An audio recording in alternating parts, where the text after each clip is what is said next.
Assalamualaikum warahmatullahi wabarakatuh. Perkenalkan, kami dari kelompok 7. Nah, di sini kami akan mempresentasikan mengenai hasil wawancara kami pada tahap HCD Inspiration. Nah, sebelumnya perkenalkan, tim kami ada Tiara Ramadhani, ada saya sendiri Syifa Amara Anwar, lalu ada Nabil Mahbub, Rashid Zizana Ikram, dan juga Muhammad Faiz Akbar. Nah, sebelum itu, mari kita tahu latar belakangnya. Nah, konteksnya itu, Indonesia memiliki ratusan bahasa daerah yang menjadi warisan budaya yang berharga. Namun, penggunanya pada kalangan anak-anak semakin menurun karena mereka lebih sering berkomunikasi menggunakan bahasa Indonesia dan juga bahasa asing. Nah, jika kondisi ini terus berlanjut, bahasa daerah akan terancam kehilangan penuntunnya di masa depan.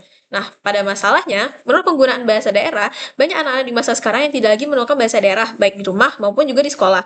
Lalu, metode pembelajaran yang masih menggunakan buku, yang dimana membuat mereka menjadi lebih bosan. Jadi, anak-anak kini lebih tertarik pada media digital interaktif seperti game dan juga beberapa aplikasi lainnya.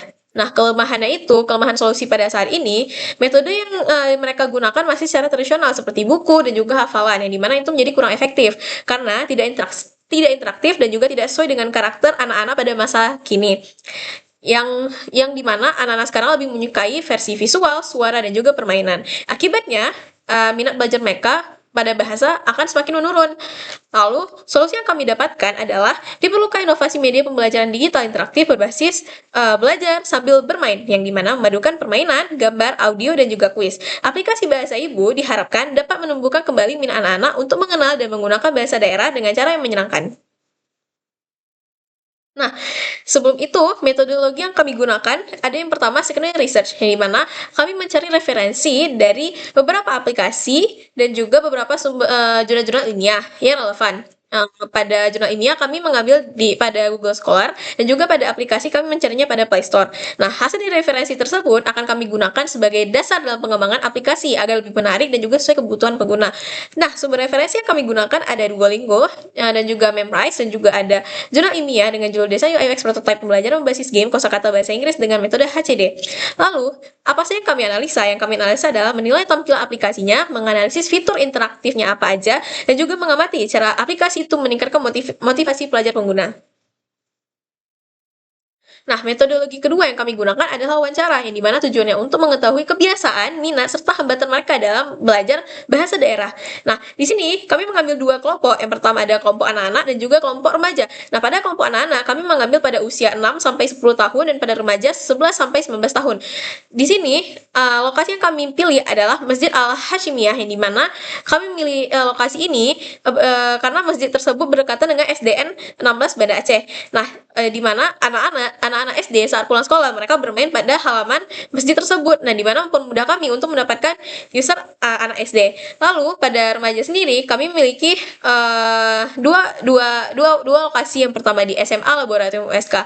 Kami memilih lokasi tersebut dikarenakan kami percaya dan kami yakin bahwa banyak siswa yang aktif dan mudah diajak berinteraksi. Nah, pada sore hari jam pulang mereka dan itu mempermudah kami dalam mencari responden. Nah, dan sama juga seperti pada kawasan Alam Gugup, bedanya kalau misal di kawasan SMA Laboratorium itu anak SMA, pada kawasan Alam Gugup kami memilih karena banyak mahasiswa yang beragam pada sore hari, sehingga mempermudah kami untuk menemukan responden. Lanjut. Nah, metodologi ketiga yang kami gunakan adalah pengamatan. Nah, saat kami melakukan wawancara, kami juga melakukan pengamatan. Yang pertama, pada Masjid Al-Hashimiyah, yang dimana kami mengamati bagaimana anak-anak itu bermain dan bagaimana mereka menggunakan bahasa mereka ketika mereka berbicara dengan temannya. Begitu juga dengan pada Alfitian dan juga SMA Laboratorium Unsia. Nah, pada Alfitian sendiri, karena Alfitian itu merupakan sekolah boarding school di mana banyak anak-anak dari luar daerah yang bersekolah di sini, dan kami juga mengamati apakah mereka banyak menggunakan bahasa daerah mereka atau enggak. Nah, lanjut pada Lam Gugup sendiri, yang di mana kawasan Lam Gugup itu kami berhenti di beberapa titik untuk mengamati dan mendengarkan percakapan masyarakat sekitar juga mahasiswa-mahasiswa di sekitarnya. Nah, selanjutnya akan dibacakan oleh Tiara.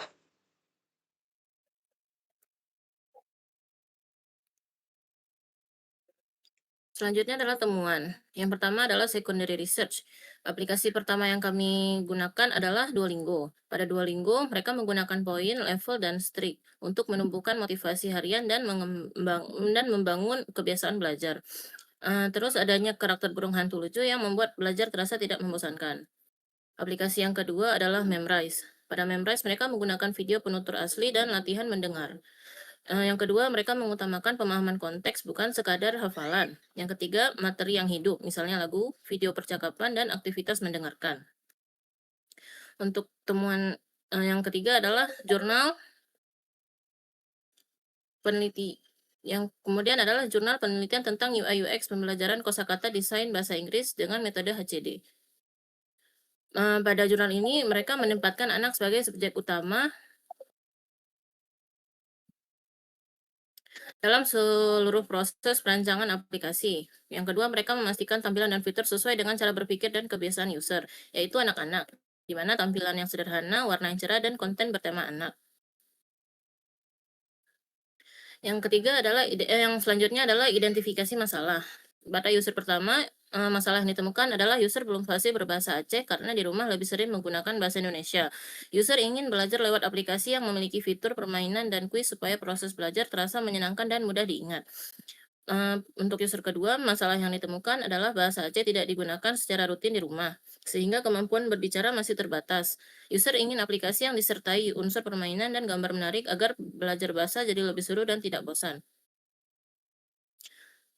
Untuk user yang ketiga, masalah yang ditemukan adalah tidak terbiasa menggunakan bahasa Aceh di rumah maupun di sekolah, sehingga kurang tertarik untuk belajar. User ingin belajar bahasa akan lebih menarik jika dikemas dalam bentuk permainan interaktif agar terasa seperti bermain sambil belajar. Untuk user yang keempat, user hanya memahami bahasa Aceh sedikit, tetapi mengerti ketika orang lain berbicara bahasa Aceh. Di rumah, user lebih sering menggunakan bahasa Indonesia. User mengatakan aplikasi pembelajaran perlu dibuat seperti game dengan tampilan yang menarik, interaktif, dan berwarna, agar remaja lebih semangat belajar bahasa Aceh. Untuk user yang kelima, masalah yang ditemukan adalah kesulitan dalam pelafalan dan belum menemukan media pembelajaran yang cocok untuk berlatih berbicara. User mengatakan aplikasi sebaiknya memiliki fitur audio pengucapan dan kuis kosakata dengan level seperti game agar belajar terasa menantang dan efektif. Oke, selanjutnya adalah kami mengumpulkan informasi dari wawancara tersebut dengan value proposition canvas terhadap anak-anak. Nah, pada customer segment, customer job dari anak-anak ini adalah mereka pergi ke sekolah seperti biasanya, bernyanyi, bermain game, dan juga belajar bahasa Aceh. Lalu untuk pains-nya sendiri atau masalah yang dialami oleh anak-anak tersebut adalah mereka tidak terbiasa berbahasa Aceh di rumah. Mereka jarang menggunakan bahasa Aceh di sekolah dan juga mereka merasa bahwa belajar kurang menarik dan tidak interaktif untuk belajar bahasa Aceh tersebut. Nah, jenis yang ada pada anak tersebut atau mereka, anak-anak menginginkan belajar itu sambil bermain dan juga pembelajaran itu ada gambar-gambarnya dan belajar juga dengan cara yang menyenangkan. Lalu mereka menginginkan belajar bahasa Aceh dengan cara ada fitur kuis dan musiknya. Itu semua untuk menambah semangat belajar bahasa Aceh mereka. Selanjutnya pada value proposition untuk aplikasi pada usia anak-anak ini, kami mengumpulkan informasi dan menemukan bahwa game creators atau anak-anak menginginkan aplikasi itu menjadi proses belajar yang menyenangkan dan tidak membosankan. Lalu kami juga membuat aplikasi menambahkan minat belajar bahasa Aceh mereka dan juga menambahkan motivasi belajar bahasa Aceh. Nah, untuk pain relievers atau penyembuh dari masalah yang ada pada anak-anak tersebut tadi, kami membuat aplikasi yang rangkaian belajar harian, yaitu untuk membiasakan mereka memakai bahasa Aceh sehari-hari. Dan juga aplikasi kami buat dengan fitur gambar untuk lebih menyenangkan dan juga belajar akan dibuat interaktif dengan fitur game, quiz, dan juga lagu. Oke, selanjutnya akan dilanjutkan oleh teman saya. Baik, selanjutnya VPC untuk user remaja, yang mana kami menemukan customer jobs untuk user remaja ini ada 3, yaitu menyelesaikan tugas kuliah, menggunakan AI untuk menerjemahkan bahasa, dan bermain game. Yang mana kami menarik kesimpulan bahwa aktivitasnya itu mencakup mengerjakan tugas akademik, menerjemahkan bahasa, dan bermain game. Ada pula pains yang kami temukan adalah tidak ada aplikasi belajar bahasa daerah, khususnya bahasa Aceh.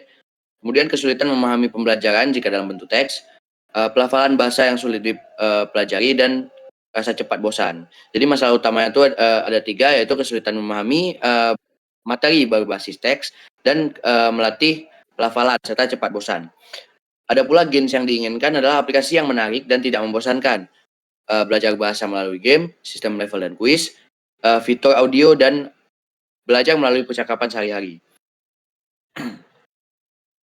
Kemudian ada pula VPC user yang kami tawarkan melalui aplikasi Bahasa Ibu ini. Yang pertama, Game Creator belajar menggunakan kuis berpoin dan menggunakan maskot agar tidak bosan. Kemudian membantu pengguna belajar kapan saja di mana saja menggunakan sistem level, serta menyediakan lagu berbahasa daerah. Ada pula Pain Reliever yang kami tawarkan, yaitu aplikasi menyediakan fitur audio, menghilangkan rasa bosan, membuat aplikasi khusus belajar daerah, dan aplikasi akan menyediakan kosakata dalam bentuk bergambar. Kemudian kami menggunakan BMC user, yang mana usernya adalah anak-anak. BMC di sini adalah bisnis model Canvas, yang mana ada beberapa poin yang harus di-highlight, yaitu pertama adalah Key Partner. Key Partner dalam aplikasi Bahasa Ibu di sini itu melibatkan sekolah, dinas pendidikan, ahli bahasa daerah, influencer, serta tenaga pengajar. Tenaga pengajar untuk mendukung pengembangan serta penerapan aplikasi. Ada pula customer segment di sini ada 3, yaitu anak-anak, guru, dan orang tua.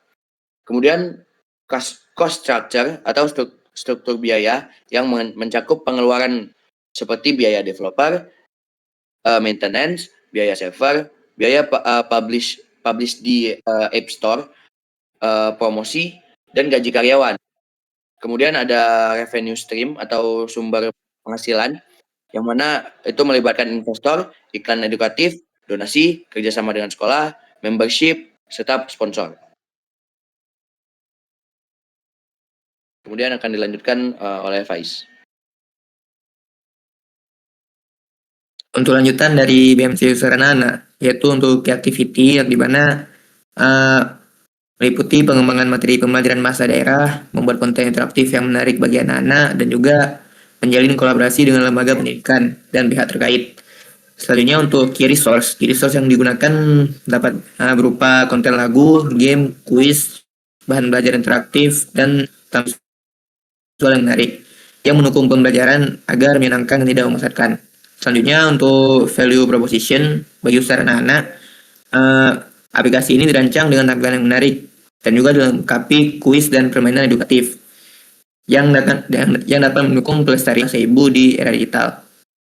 Lalu untuk customer di sini dibangun melalui pendekatan edukatif dan juga interaktif, sehingga pengguna merasa terlibat aktif. Lalu untuk channels yang kami gunakan promosi yaitu berupa sosial media, App Store dan Play Store, website, dan juga event bahasa.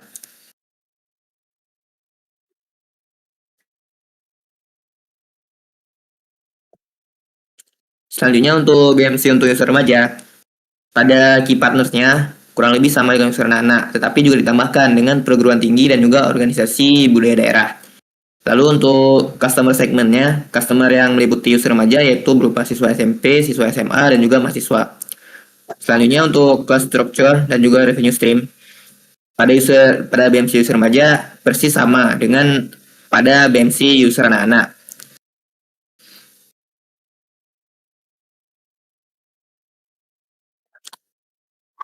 Lalu untuk key activity bagi user remaja, di sini terjadi pembaruan rutin dan juga kerjasama dengan lembaga pendidikan, sehingga bagi remaja fitur interaktif seperti game dan juga kuisnya lebih menarik. Lalu untuk key resource-nya, semua elemen ini untuk key resource-nya juga sama, yaitu berupa konten dan desain bahan belajar bahasa daerah, basis data pengguna, serta gambar animasi visual yang menarik. Value proposition bagi user remaja meliputi pintar gaya serta rangkuman belajar harian yang lebih praktis, sehingga lebih cocok untuk user remaja yang menyukai hal simple. Untuk customer relationship pada user remaja, di sini dibangun melalui hubungan interaktif di media sosial, sehingga membuat user merasa dihargai dan juga terlibat langsung dalam pelestarian budaya. Lalu selanjutnya untuk channelnya juga sama dengan BMC user anak-anak, yaitu melalui sosial media, App Store, Play Store, website, dan event bahasa. Kesimpulan dari hasil pengamatan kami, dari hasil wawancara dengan 5 responden dapat kami simpulkan bahwa mereka tidak lancar bahasa daerah dan juga mereka jarang menggunakannya baik di rumah maupun juga di lingkungan sekolah mereka. Nah, mereka juga cenderung tertarik ke belajar yang disajikan yang lebih menyenangkan seperti melalui permainan, lagu, tampilan yang berwarna dan juga sudah pastinya digital.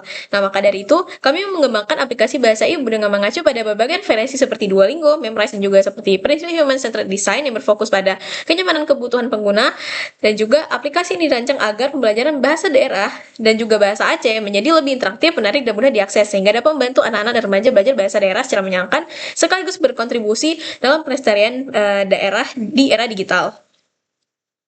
Nah, karena kami percaya inspirasi terbaik datang dari suara mereka sendiri, suara yang sederhana tapi penuh makna. Terima kasih sudah mendengarkan. Semoga langkah kecil kami ini bisa menjadi awal untuk perubahan yang berarti. Kami juga memohon maaf apabila selama penyampaian terdapat kata-kata atau penjelasan yang kurang berkenan. Sekali lagi kami terima kasih atas perhatiannya dan waktunya. Wassalamualaikum warahmatullahi wabarakatuh.